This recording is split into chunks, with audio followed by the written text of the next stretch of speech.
Hello. Today I wanted to talk about another Lon Chaney film, The Phantom of the Opera from 1925. Like The Hunchback of Notre Dame, this is also a silent film. It's black and white, some color tinting, and actually, this actually does have some sequences in color, notably the Red Death scene where it's at the masquerade ball. Very early Technicolor, which was very expensive at the time. And Norman Kerry plays Raoul. Mary Philbin plays Christine, the man who, or the woman who the Phantom uh, loves and is obsessed with. He sees her as a great opera singer and wants her to succeed. And of course, she loves Raoul, but you know, after a while, the Phantom takes her and brings her down to the sewers below to his home. And this is an amazing film. Lon Chaney obviously is the Phantom, Eric the Phantom. And this is an amazing movie. I saw this again when I was like 6, 7. I actually saw this before The Hunchback of Notre Dame, but not long after watching this, I saw that film. But and also, if you didn't see the previous one where I talked about The Hunchback of Notre Dame, I am cousins with Lon Chaney and Lon Chaney Jr. through my mom's side of the family. Her mom, my mom's mother, my great great aunt married one of Lon Chaney's brothers, so she became his sister in law, which, of course, led to him being cousins in that way. But yeah, this film has different versions of the film. There's the 1925 cut, which is the original, which actually contains scenes that were removed from the 1929 release, as well as lengthy excerpts of the 1930 sound version, which no longer survives intact. So there's excerpts here, as well as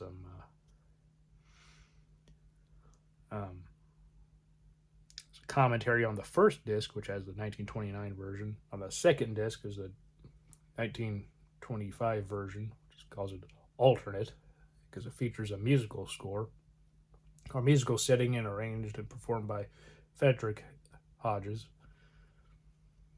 with the first disc being composed by Gabriel Thibodeau. And on the second disc, Thibodeau has an interview, and there's 2 travel films capturing Paris in 1925 on the second disc. And this is just quite the film. I'm not talking too much about the plot because, again, what I already said about the 3 main principal characters in the film, you kind of know what the plot is. The Phantom is obsessed and loves Christine, wants her to be the main opera singer. Christine is infatuated and in love with Raoul. And of all the films that exist, this is the most faithful adaptation, even all these years later. Obviously, the very end of the film was changed. I think that's the big thing. Obviously, it's not 100% exactly like the book, but there's enough in here like it where this film, the length, the longest version is 114 minutes, and there's a 78-minute version and a 92-minute version. But yeah, there's different versions of this, but the longest one, it's the most faithful. And yet, the ending is different because the ending of the book, I guess, spoiler to everybody who does not know the original ending, and this ending was shot. But I think it's lost because even all the years of restoring this film, getting all the negatives and different film prints, the 35 millimeter film elements. This says the definitive 1929 theatrical version, as well as the original theatrical cut. Well, original as much as you can get for the 1925. The original ending of the story is the Phantom dies of a broken heart because he's gonna kill Raoul, and there's this Persian character is gonna kill them, and she asks not to, and he realizes she loves Raoul, and she kisses him on the head, and he just dies of a broken heart. And the people who are outraged in Paris, being haunted from the opera by this phantom, which they give him his own little box to watch the opera, because things happen obviously throughout the film and the story. That's why he's the Phantom. But nobody is allowed in that box except for him. So, but they're tired of being terrorized, and they find where he's hidden, and he's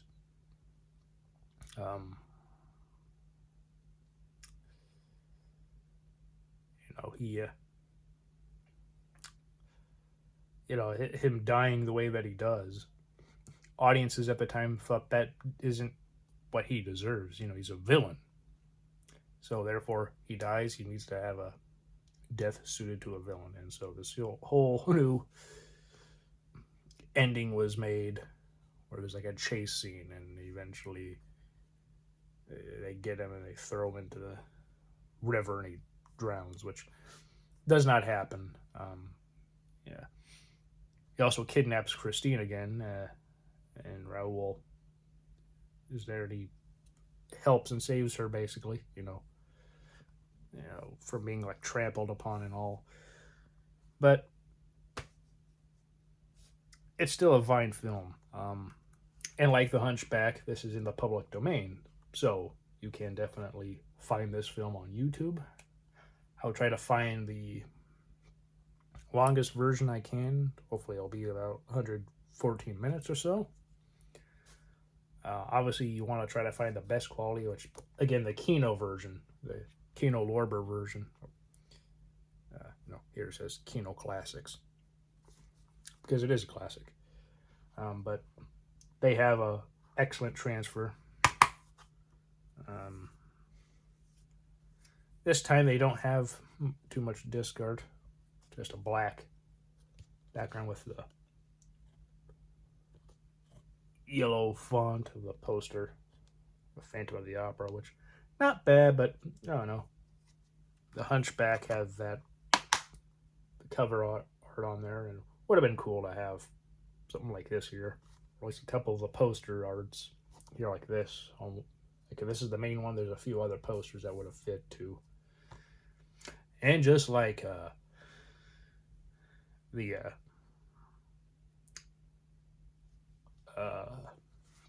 Hunchback, Lon Chaney made sure to do his own makeup for the Phantom, and he really hurt himself, made his nose bleed, because he's also the only one to actually be as faithful to what the Phantom was described as his face, like his head looked like a skull. So he made his nose up here to where he doesn't have a nose. It's really just like that. Yeah, like wires and stuff to fleshed out, like, or stuff up in his nose to make it go all back and everything. Then he had wires to, like, metal wiring and such, to give himself a skeletal appearance and everything. And he used egg membrane, put them on his eyes so they would look all glassy and everything, just cloudy, like very glassy and, not very human like. And he did this every day when making this film. Now, in the film when it's revealed, you see his face. It's very like, wow. Back then, people were shocked and terrified when he pulls his mask off and his face was revealed. People were like, oh no. They were just so terrified. And some people apparently actually fainted because of how horrified. And any publicity photos, like with Lon Chaney, with the makeup on, they always made sure to blur his face, or like it's all whited and they put an X over it, so that way you can't see what he looked like. Made sure it was a complete secret, no matter what. Here's at a certain point in the film, obviously at the end, there's Christine, Raoul. So, while the film obviously does take certain liberties, obviously, it is as faithful as it can be. And the Red Death, see right there. And I'm going to remove my hand so you can see what he looked like as the Phantom, if you have never seen this before. Granted, I know you could probably watch the entire movie if you want. Watch, I guess, possibly a clip of it to see the unmasking, but it is quite amazing. And also, they did different takes of that, because in the 1925 version, you see one take of it, and in the 29 version, you see another take. And so they did different takes, different angles. Not too different angles, but like, because when you look at the camera, it sort of moved here or there between the two versions. If you're very observant, you can see that. But yeah, so here is the what he looks like.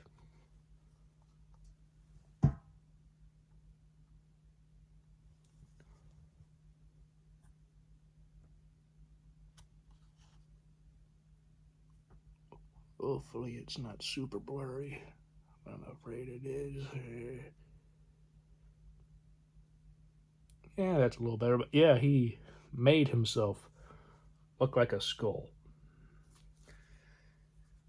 And I love this film. I love it. It is one of the greatest films ever. Not just horror films, but just in general. And yeah, I love this film. It is a phenomenal film. As I get like 6, 7 years old, I saw this. I was just amazed by it. And of course, there's the chandelier scene where,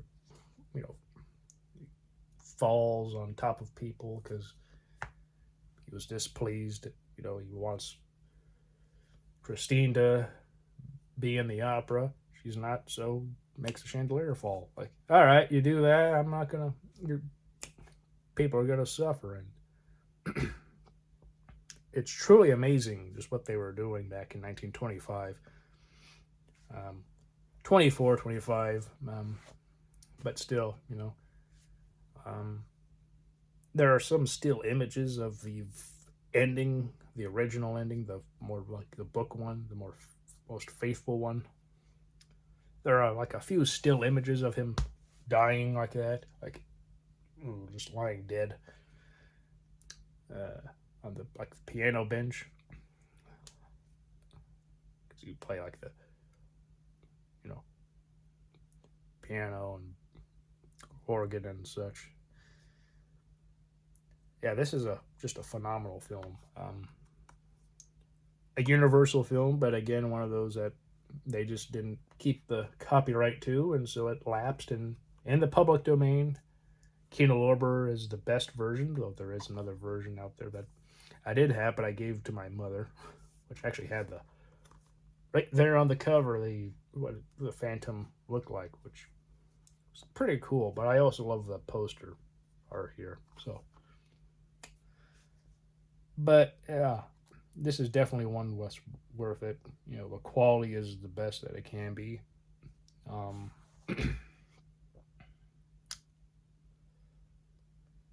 yeah, I love this film. I obviously saw a year or two ago the Claude Rains Phantom of the Opera, which was all in color, the only Universal monsters film from like the 30s to the 50s, that run. This technically is a Universal monster film. It's horror and such. It's a man, so kind of makes it even more unique uh, monster.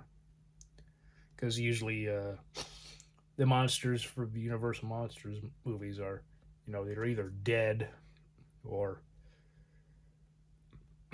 they go mad, like the Invisible Man, he goes mad. It's a creature, like the creature from the Black Lagoon. Dracula, he's a dead being. Frankenstein's monster, he's, made up of dead bodies. Um, the Mummy, he's ancient being that's been around for a while, for quite some time, or was revived. And the Wolf Man, he got bit by a werewolf, and then he becomes one. And yeah, the Phantom is one of the most humans of them all. He doesn't really become some sort of creature or overtly mad, though I guess you could say he is mad from the beginning because of what he does. But he doesn't eventually drive himself mad like the Invisible Man. And yeah, be interesting to see if one day they did another version of this or another adaptation, I guess I should say, where it is as faithful to the book as you possibly can, because it's Gaston Leroux. Yeah, I read that book long ago because I'm like I saw this film, saw the Claude Rains one. I've subsequently seen like the Hammer one and saw the Joe Schumacher adaptation of the Andrew Lloyd Webber one. And it's like, it's fine, but I wasn't overtly. Again, I'm not a big musical guy, so that wasn't super. I wasn't super into that, but but I am fond of, or I do know the story of the Phantom of the Opera, and yeah, it's a excellent story, and this is a phenomenal film. I love it. I just literally since childhood I've watched this on a VHS tape, and there was no music to accompany it. It's just silence, and I think the silence made it even more eerie. Honestly, I really appreciated it, and it's one of the first. Actually, this was the first silent film I ever watched in my life. And Hunchback of Notre Dame. Uh, Saw some Charlie Chaplin uh, films as well. It's Buster Keaton, and one good thing is like many of those are on YouTube. Like there's many that are like public domain. Uh, just time went on, and the copyright holders didn't renew it, so on one hand, it's easier to watch some of these films. On the other hand, that also, again, as I said before, the quality of the whatever version that the like the DVD or the VHS, Blu-rays now, and perhaps even 4K. You know the film, the quality just doesn't look as good in some versions, and that black and white one that I saw early on, like in the early 2000s, it wasn't awful. I mean, it's a VHS tape, so you know, but you gotta you gotta really understand and know what you're getting into with a silent movie, because sometimes these scores that they do have, if you do get one with a score, sometimes they fit very well. Other times, not so much. And so you really gotta make sure you know what you're getting into. But yeah, the Kino version is, I think, the best quality that you can find. But on YouTube, you should be able to find this. Yeah, I know I kind of got into a little bit of a tangent about some of the other just overall silent films that are in public domain. But again, you really gotta, if you really like or interested in something like this, it is good to make sure you get the best quality you can, because again,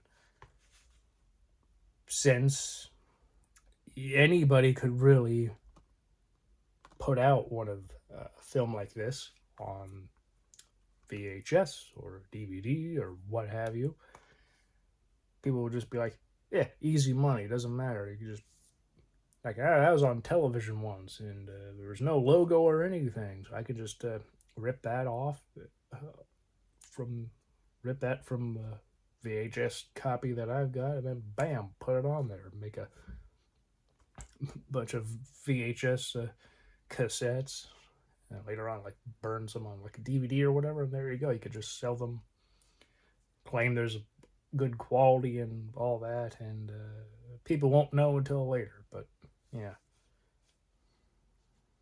Anyway,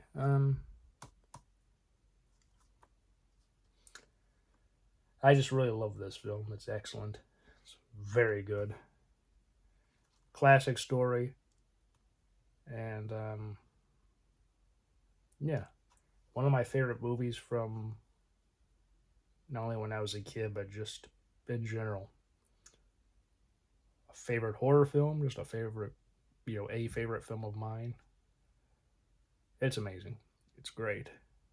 Again, I know Hunchback might not be necessarily considered a horror movie, but Quasimodo is seen as a villain, even though he's not really. But the Phantom is. I think we can all agree with that, right? Very human character, and which makes him even more frightening, because there's nothing really supernatural of any kind going on with him. Just society just rejected him because of how he looked, and so he's just take it out on everyone else, really. So it's unfortunate, but that does happen in some cases in real life, just as it does in fiction. But excellent movie. If you're interested in this, if you know anything about the classic story, this is the earliest you can get. There were previous other Phantom films, but so far there's like one specifically, I think a decade prior, like the 1910s, I believe. One was made earlier, and I think one was made in the decade before that, like in Germany or something. I don't recall. I believe I've done what I can to look up at all the various adaptations of this story. But this is the one. This is the oldest surviving one, and of course, it is 100 years old. This is the 100th anniversary this year. Obviously, if you caught at the beginning, 1925, then you know that it's 100 years old. Or maybe you do realize that now, because sometimes you hear something and you just don't process that yet. But yeah, 100 years ago. Technically, like a month ago or so. But regardless, in a 100-year-old film, a century ago, this movie was out. And people were afraid and were amazed by the performance of Lon Chaney. It's directed by Rupert Julian, whom I haven't really seen much of his other work, so can't give an opinion whether or not I think he's a terrific actor director overall. And I know some people will say some of the other performances aren't all that great, but again, it's silent, so project your face and your movements and everything, because you don't have the vocalization at the time, being able to have a track to have dialogue, dialogue track wasn't really a thing back then. And wait a few more years for that to really become a possibility. And as I said before in the last video, if the Academy Awards existed back when this came out, I'm fairly certain Lon Chaney would have won the Academy Award for Best Actor. I think just with the performance and the makeup, that probably would have swayed a lot of people, because the performance is excellent. It's not just the makeup. The makeup is excellent work. Again, he did all himself. Just want to reiterate that. He put himself through pain in order to look like that. For everyone's enjoyment. That's dedication. You don't see too much anymore. There's very few actors and actresses that will put themselves through pain in order to give a performance that is essentially important to the role. Like, this part needs a particular performance. Now, you don't need to go through overtly excruciating levels of pain, of course, but, some people do. Because, you can't go too far with it for some people's minds, which that can be very dangerous. But yes, the Phantom of the Opera. Have you seen this film? This specific version of this story. There's been various films of it over the years. If you've seen it, what do you think? Do you like it? Do you dislike it? Are you indifferent? Do you like perhaps certain parts of it, like the settings, like the production design, like Lon Chaney's performance, but maybe other aspects you're not super fond of? But yeah, again, intertitles, because silence, because otherwise you won't be able to know what people are saying. They're just moving their lips and nothing comes out, essentially. So you gotta read it, but good film. And hopefully you will remember in the description and or pin comment to have the link to this film for you. So yeah, happy Halloween, if you celebrate that and or like it or whatever.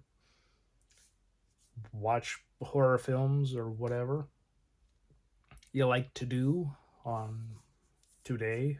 Maybe eat candy. There's a lot of candy going on, trick-or-treating and such.